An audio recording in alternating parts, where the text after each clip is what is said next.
It's worth spending a moment thinking about what this liability looks like from the standpoint of you trying to start an online business. What kinds of things would cause you to say, no, no, no, I'm not going to put other users' content up, particularly not for free, because of the risk that I would have to take on to do that? What it consists of is someone being able to say, because of something that a user wrote that you didn't know entirely about or understand, you, just for having hosted this content online, are going to owe not just 7 figures, 8 figures, maybe 9 figures in damages because of the fact that your business did this. And why would people file lawsuits of this type? Well, they do it for the same reason that a lot of lawsuits that are sometimes frivolous, sometimes vexatious and so on are filed. They do it for the money.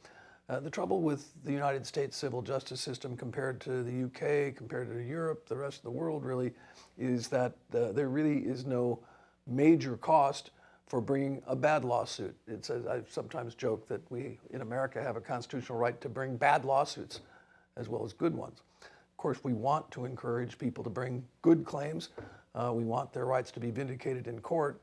At the same time, we live in a society where the civil justice system is rampant with people suing for bad reasons, and we need to be able to sort those things out.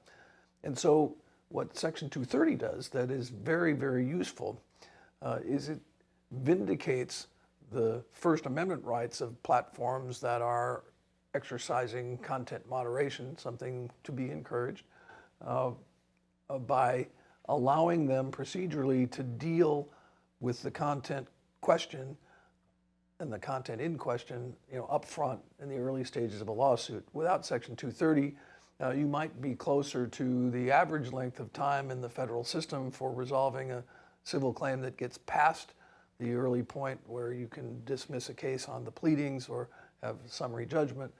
That is 7 years. And multiply that times all the content that might raise questions amidst millions and billions of pieces on even modest-sized platforms. You've got millions of pieces of content. And that's the nature of the vexatious lawsuit risk. A judge in the Ninth Circuit Court of Appeals, Alex Kozinski, referred to this liability, this type of risk exposure, as death by 1,000 duck bites.